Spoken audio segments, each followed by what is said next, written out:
Hi, welcome back. This is my second video. This first page, and feel free to pause on if any of this interests you, but the first page here has to do with the alluvial fan of the Burnt Fork Creek. Second page has a little more info on well depths around the test wells around town and as they pertain to surface contamination and all that good stuff. So this here page is about recharge and leakage from canals, irrigation canals, recharging the aquifer.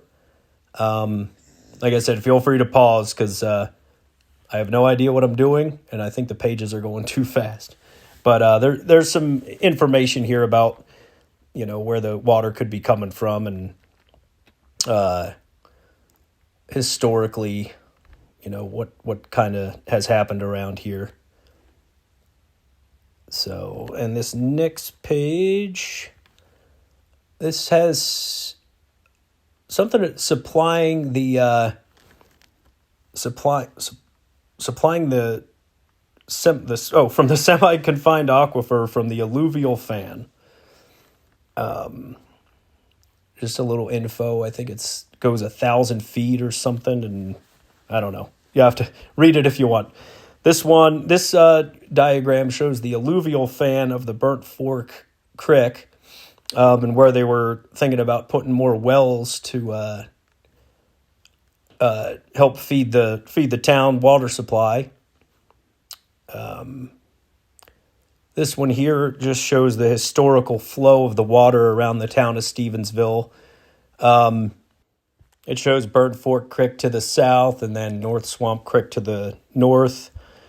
I don't know what that little guy is in the middle there, but the next one is the circles, the inundation zone, I call it. And there is the water outlined in blue. There's the irrigation ditch running north-south, and then the creeks running into the irrigation ditch east to west. Yeah, that's okay. Now this next picture, this is Google Maps of the inundation zone, I call it.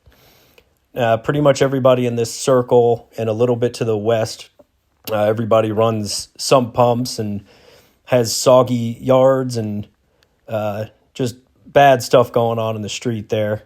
That's that area there. And then this is Robertson Creek.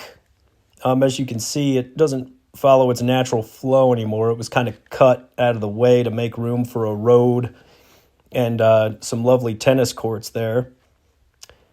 And here is, looks like a leak in the irrigation ditch behind this public entity, we'll say. And it's easy to tell in a, desert climate like Montana. All you have to do is look for the trees and the green grass and you'll find the water right quick. So, there's some irrigation lines down there that aren't really put together, or I don't know what those pipes are there, but you see the water coming from the thing. And this is a video I took when they were fixing the sewer line. This is 7 feet below the surface, and they were pumping nonstop. I think they went through 2 pumps, and then during the excavation, we found this is my sewer pipe this one was replaced, but that pipe on top was a perforated pipe that's put just about the level of my foundation, and it connects into this little catch basin here, and it's connected to the bottom of the catch basin. So with this catch basin being full and that water stacked up way behind it, and you can see the oily film, looks like an oily film on top of that water. I think we all know where that's headed. But this was before they actually had the ditch cleaned out. And the reason there's so much water running right now is that to pump it, they had to pump the water somewhere. So they were actually pumping it down the ditch. And you can see how just completely clogged up this ditch has been through 70 years of neglect. And, I've only lived here a year, so I had no idea what the heck that even was over there, and nobody in the town knew what the heck that ditch was for, and the nobody knew who was responsible for cleaning it. I'd cleaned out a little bit just to get a little water moving to kind of help the process, help the guys out that were in the ditch, because they were just the ditch was caving in, it was flooded. It was just an absolute nightmare. There was, thank God they had that trench box in there. Those guys would have been hurting for sure. It was just straight mud just falling off the edge of that ditch. Here's a picture I took of the water was still coming in, and they were taking turns all pumping it out, and that's why it took them 5 days to fix that 40 feet of pipe that I had. This next picture here shows a 8-inch plastic sewer main that we actually tied into, and I'm going to draw a diagram and do a separate little tiny video here. But the town told me that it was a 10-inch clay pipe, and we were digging about where we were going to tie in the new line, and we found this 8-inch pipe, and I don't know how you go from 10 to 8 back to 10 without having any difficulty or any change in flow or anything like that. So that's what we found. Here's just a little oily film. When this was just coming up out of the soil and eventually rising to the surface. This was coming down, this was down a couple feet. Yeah, this was leaching out of the ground, getting into the aquifer. And that oily water just kept coming and coming. It was leaching up deep out of the ground. So not being a geologist or anything, there could be nothing to it, but I just thought it was interesting to snap a few pics of that. Here's my drain line. We finally got across the street and getting ready to do the final tie-in, but we had to just keep pumping because that water was coming up so fast that can't glue PVC underwater. So those guys had a hell of a time. And then when they finished, this was a couple hours. This was the next morning. This ditch had filled up, and I told them to leave it open because I wanted, I wanted people to see it. I wanted the town to see it. I wanted homeowners insurance to see it, just to give them the severity of how much water's trying to get through there. And I was taking daily pictures of, what it looked like and what the water looked like and the levels. And I had a couple pictures of the water, seeping through. This is above the ditch, but that's about road level right there. And the water was rising. Here's a picture that Robertson Creek a couple years ago. I guess this tennis court had gotten a big old crack in it. And that kind of relates to the movement of that creek. I have a Google Earth picture here, kind of like where the natural flow of that creek would go. And just with heaving and frost and, groundwater getting under there, it's going to cause a crack. It's going to cause problems. I'm not sure exactly where the crack was, but it's, somewhere, hopefully somewhere around where my blue line was drawn or somewhere in there. Like I said, I'm not sure. Once you move a creek, that water wants to go where the heck it wants to go. This was just more pictures of the, this is probably like a week later, still waiting. You could see the water line rising up there on the side of the ditch. This was after a short little rainstorm we had. And this was a big slug of water. Thanks my neighbor James for making a little dam around there so it stopped running in. I was out at the time, but that's what good neighbors are for. I came back from my little mission to find that. So, yeah, just a mess. Okay, one thing I want to touch on is that sewer line that was repaired in front of my house. Here, let me put this down. So, kind of from here down here, that's the sewer main, and this would be my lateral line right here.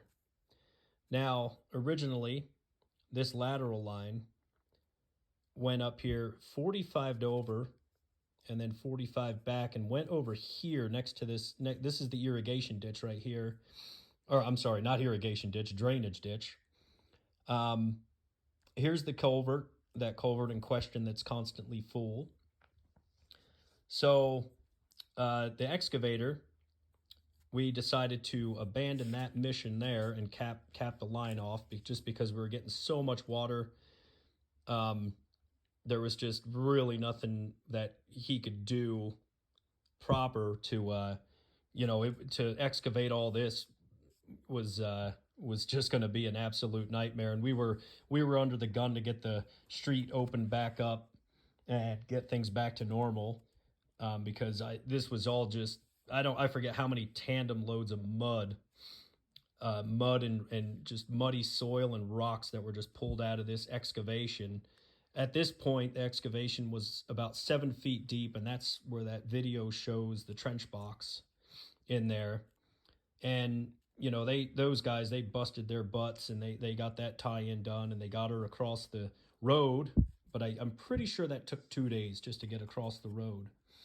And then the following day, this excavation here is about 3 feet down, 3 feet and change. That took an additional day or two just from the water, and just from this excavation here. That all we did, we just allowed all that water that was backed up all the way in here to just come flooding right down and get into the front of my house. And that's why the water was up, the level was up as high as it was. And like I said, just nothing, absolutely nothing moving, no water moving at all. So yesterday I was using the phrase washed out. My sewer line was washed out. It wasn't a correct term. What I mean by washed out is if you have a sewer line, and these are in all the building codes, the Stevensville municipal codes, and with compaction and stuff like that, and it's really hard to tell if any of the compaction was done correctly on this, just because it was just mud, and you can't pack pipe in mud. So, this section here being PVC was very suspect, because if you're going to bring, in 1958, when they brought this sewer main down the street, I have the easement for that. It was 1958. 7 years after this ditch was put in here. And all the other, I don't know the gas and any of that stuff. I don't know when that really came through.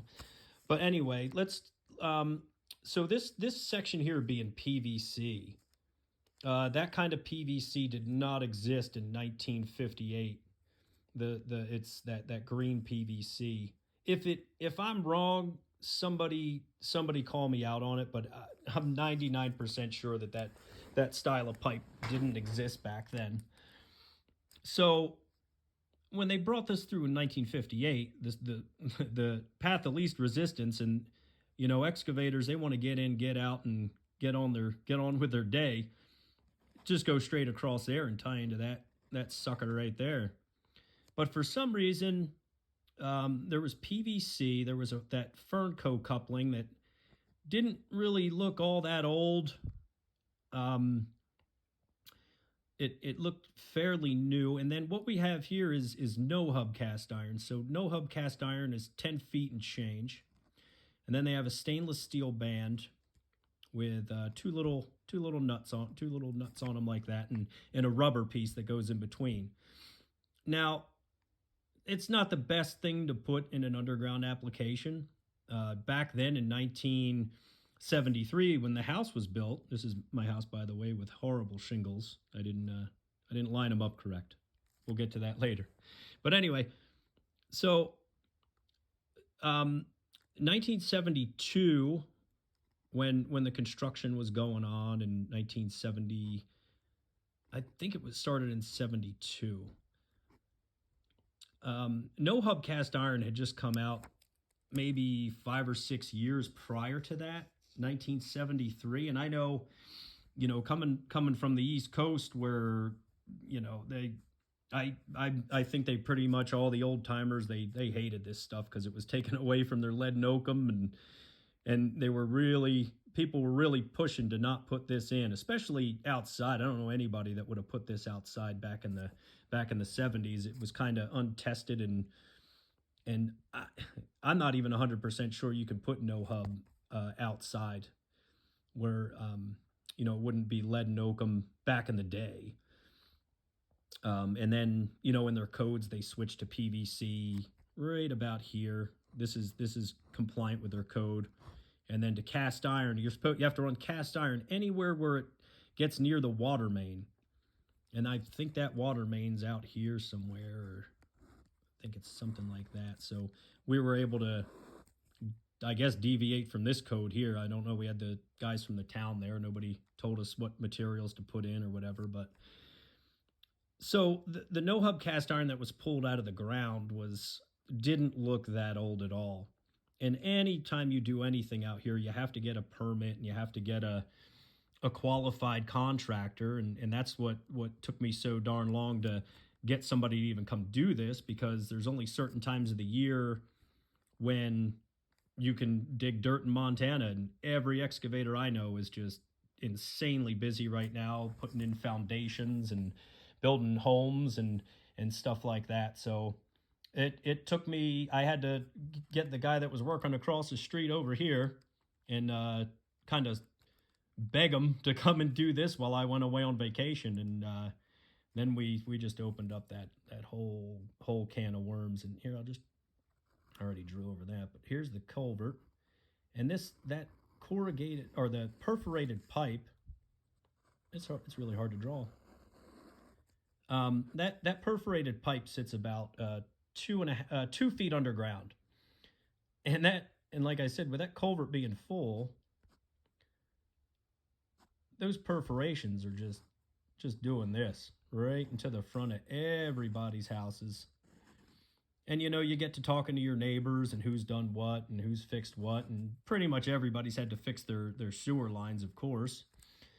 But some people were telling me that this perforated pipe, which also it goes north and south, goes up to a few houses on Spring Street.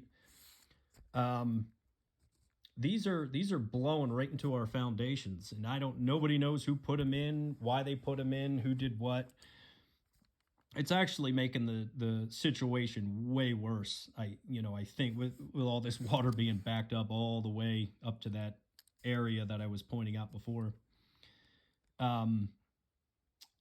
So that's, there's just so many things wrong with all of this that are just, it all needs to just get torn up and redone if people are going to go back to living dry, normal lives, unless you fix the problem, you fix the origin of the problem. So that's it for episode 2. I just wanted to touch on where I said washed out. Washed out is a pretty big term that would mean that this line was just gone, that it was just washed away. That's not the case. We did have a camera go through it, but we did run into several low and high spots, which would mean the washout that I'm talking about is the soil underneath it. So when you bed a pipe, it's all compacted soil, compacted gravel. You want good solid compaction underneath there. But when you have good solid compaction and you have all that water kind of washing it all away, that's when you can get that. You can get that happening real quick, especially with that no hub cast iron. And I don't know if everybody else in the neighborhood's got no hub cast iron. Like I said, it was only around for 5 or 6 years that Charlotte had introduced it, Charlotte Pipe and Foundry Company. And I don't really think it took off in popularity until like the 80s and stuff like that. Some of the old timers started coming around to it, and I've done miles of this stuff inside of buildings, and even with like a piece of 2-inch cast iron, the plumbing code. So you have a 10-foot stick of pipe here, and you're gonna have a coupling here, and another stick of pipe. The plumbing code inside is within a foot of this coupling right here. You need to have a hanger. So you'd have a hanger here, and then here's your next joint, blah, blah, blah. There's another hanger. So if you don't do those hangers, if you eliminate this hanger right here, this piece is going to sag like a son of a gun. It's going to sag just a little bit. Now you take this hanger away, now it's going to sag a lot. That's where you're going to get that application right there. So, like I said, that's it for today. I can show you my extremely tired dog. She's been working hard. And then the other tired dog. So, yep, that'll do her for now.